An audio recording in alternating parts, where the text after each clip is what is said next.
Inbounds it to Hamby, and so now that'll be that. So the Indiana Fever come into here after losing 3 of their last 4.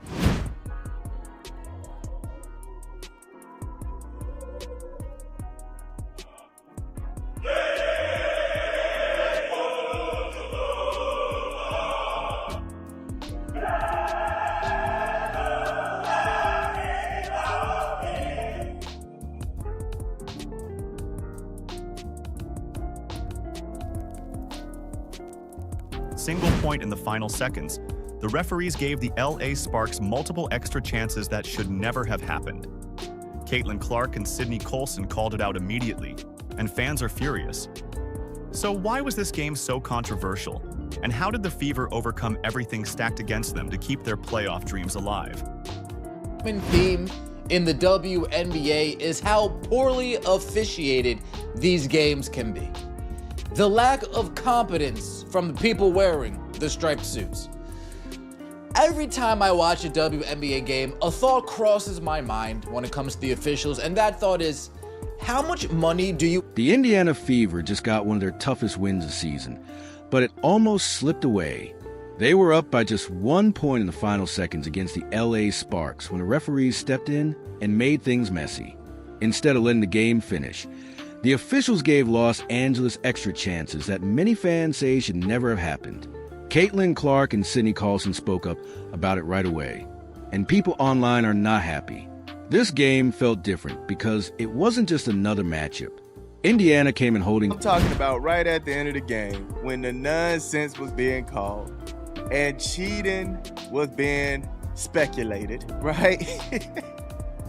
Everybody was looking like how Caitlin Clark was looking by the end of that game last night with the Indiana Fever and the Los Angeles Sparks. Everybody was looking just like this, man. What in the world? The Sparks looking for one last chance to steal it, but instead of letting play run its course, the refs stepped in over and over. The clock reset strangely. Contact was called on one end, but ignored on the other. And even when the Fever forced turnovers or contested perfectly, Los Angeles kept getting fresh inbound opportunities. These weren't long sequences, but each stoppage stretched the game into something that started to feel suspiciously one-sided. Fans watching could only wonder, how many lifelines would the Sparks be given? So let's take a look at this. All right, now it was 0.6 on the shot clock when this happened, okay? They had the ball, they were running around. I thought the game was over here, honestly. I thought the game was over, but they ended up calling the foul, saying, oh, the game is still going on. All right, whatever. They got the foul. Cool. So Kelsey Mitchell, she goes to the free throw line, right? And she missed both of them. Now, I think Kelsey Mitchell should have made both of them, all right? At least one of them. But she missed both of them. 6 plays, with the Sparks close behind. A single possession could change the playoff picture, so every second mattered. The Fever were clinging to a 76-75 lead, and inside Crypto.com Arena, the tension was heavy. But those last 3.9 seconds dragged on forever. The whistles kept blowing, and it felt like the refs were stretching the game out. Fans started questioning what was going on, and some even wondered if the officials were playing favorites. Clark's front... There's no way. Right at the end of the game, you should be on top of it. You telling me you're not paying attention to when some hands touch that ball? Come on, man. And then to reward them with the timeout, like, fam, that's crazy work. Look, Caitlin Clark, like, what is going on here? She's like, no.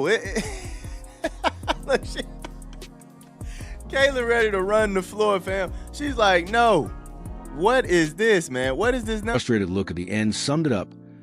Everyone watching felt the same way. Still, Indiana found a way to survive the chaos. They held on, refused to fold under the pressure, and walked out with a season-defining win. For a team chasing the playoffs, fighting through a night like that could be the spark that pushes them forward. The refs kept stopping the game again and again. They put 0.1 on the shot. 0.1 on the shot clock, fam. What are we doing? What are we doing, man? I mean, this is nonsense. How do you even have time to do anything? How do you even have Clock reset in strange ways. Contact was called on one end, but ignored on the other. Even when Indiana played solid defense or forced turnovers, the Sparks kept getting new chances to inbound the ball. These weren't long plays, but each stoppage made the game feel dragged out and one-sided. Fans at home were asking, how many extra chances were the Sparks going to get? Oh my goodness, man. They did everything they could to try to get them a win in this one, fam. It's ridiculous. It was flat out ridiculous. At one point, there were just 0.6 seconds left on the shot clock. It looked like the game was done, but the refs called foul and gave LA life. Kelsey Mitchell went to the free throw line, but missed both shots. That should have been the end, but the chaos kept going. Aaliyah Boston then came up huge, stealing the ball inside and giving Indiana another shot. The Fever rushed the other way, and Mitchell drew another trip to the line. With only 0.4 seconds left, Steph mentioned, whenever she sees you with the two black eyes, she smiles in a way because it just exemplifies your toughness. Do you feel tough in these kinds of situations with these two black eyes? I mean, that's what people keep telling me. Every time she sees me, she smiles and then she says, "I'm so sorry." I'm like, you don't need to be sorry. This is what it is. And when I'm playing, I forget about it, and then I go and look in the mirror. I'm like, oh shit, they're still there. So yeah, I don't really think too much about it because I don't necessarily feel them all the time. Yeah, and you're still able to see completely fine? Yep. All right. Nothing's changed. All right, perfect. she missed the first free throw.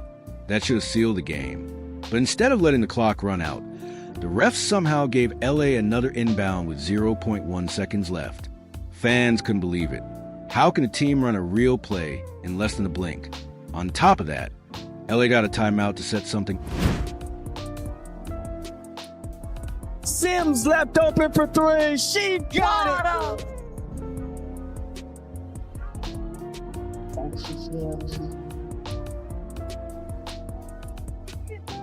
Offensive rebound. Sims the runner. Here's Howard. Shovels Sims right at the doorstep, and she gets it off the window. 3-on-3 the other way. Sims the take and finishes the lefty layup.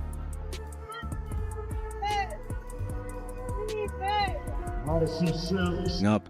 Cameras even caught Caitlin Clark looking confused and frustrated, like she couldn't believe what she was seeing. And this wasn't just a one-time thing. Other WNBA games this season have had strange endings too. Soft foul calls, weird clock decisions, and endless replay reviews. To many fans, Indiana felt like the latest team punished by poor officiating. Sparks started the game on a 7-0 run. Here's Mitchell, right back to Boston, and unable to get that one, but follows her on. Cameron Brink and Ray Burrell going to be checking in next time there's a stoppage for LA. Here's Turner in traffic, and she gets it up off the window. Beautiful pass from Boston. 7 on the shot clock. Mitchell turning the corner. Jump stop in the lane, loses the ball. Brink throws it right to Boston. Easy layup. Social media blew up with clips of that 0.1 inbound, and a lot of people said the league embarrassed itself. But in the end, the Sparks couldn't take advantage. Boston stood tall at the rim. The final shot missed, and the Fever survived. It felt less like a normal finish and more like a test of how much nonsense Indiana could push through. The Fever had to fight through pure chaos. Sims. They kick it out. Hole of 3. Big bucket from Lexi Hall. But in the end, it was their toughness that made the difference. The refs did everything to drag the game into madness, but Indiana's players refused to back down, even while missing several of their best teammates. Caitlin Clark was still out, not cleared to play. Sophie Cunningham was unavailable, which took away one of their best scorers. Sydney Carlson and Ari McDonald were sidelined too, both guards who usually bring energy and ball handling. And then there was Lexi Hull, playing through not one but 2 black eyes. A lot of people, a lot of players on our team could be playing and they're not. And that's a tribute to our depth, certainly, but also sometimes everybody wants to play, right? And I think the selfless nature of this group just can't be overstated. And that's why we're able to be in positions like this that we're able. From a collision in the last game, looking to line up before tip-off, it was easy to think Indiana didn't have enough to compete. Hull even joked about it afterward. She said people keep telling her she looks tough, but she doesn't really notice during the game until she looks in the mirror. Set foot on the court, dominate the post-game conversation. That's what made this Fever Sparks game even more wild. Indiana's win should have been the headline, but instead, Clark's reaction to the officiating grabbed all the attention. Sitting on the sidelines in street clothes, she didn't stay quiet.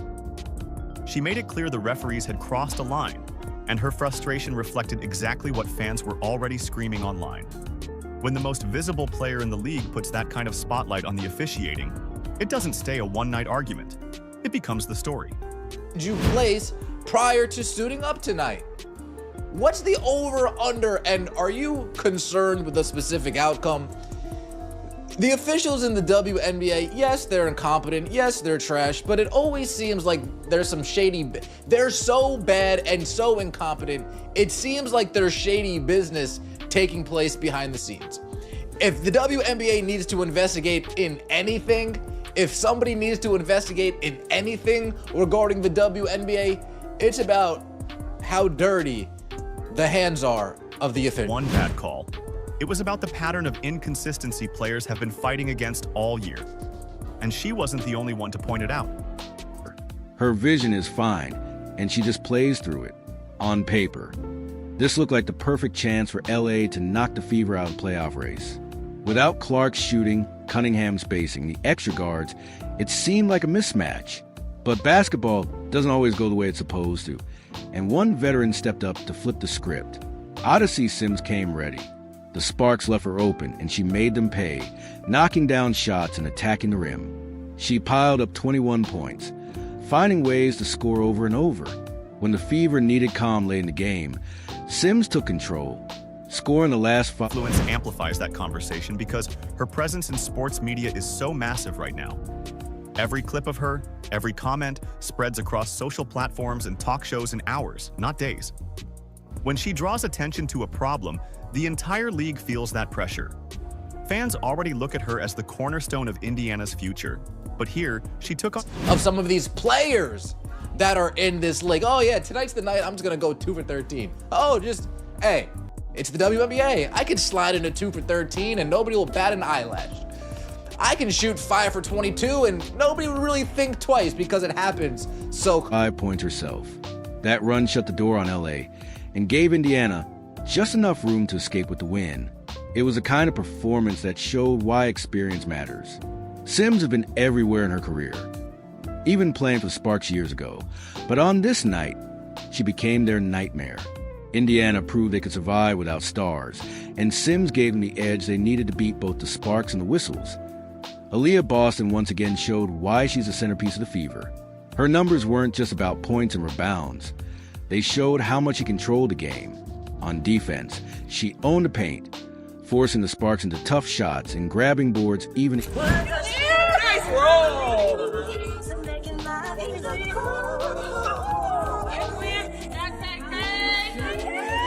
against double teams. On offense, whenever Indiana's rhythm broke down, she steadied them with strong screens, post play, and second chance buckets. Without her, those wild final minutes probably end in an LA win. Lexi Ho also played a big role. Still bruised with 2 black eyes, she logged heavy minutes and brought pure hustle. She dove for loose balls, ran back hard on defense, and hit a huge 3 when Indiana needed it. The Fever were shorthanded, and Hull showed that next woman up attitude the team is becoming known for. Kelsey being in those shoot-arounds and non-contact drills isn't a fake appearance. The kind an organization sets up to calm fans down. It's active participation, and that signals a real shift toward getting back on the floor. One fan summed up the feeling online with a simple reaction: she is back. That kind of buzz doesn't happen for small. Wasn't ideal in terms of how the game was. It was ugly. We had moments where we were better than others, but we dug in. I mean, when you think about key defensive stops, key offensive rebounds, like AB's key offensive rebound there at the end, making plays, deflections that led to steals or deflections that led to bobbled passes, just the sense of urgency that we played with in those last minutes through some gray area, right? Through some times when it wasn't perfect, and it was a gut check time, and our team stepped up to the challenge. Thank you. All right.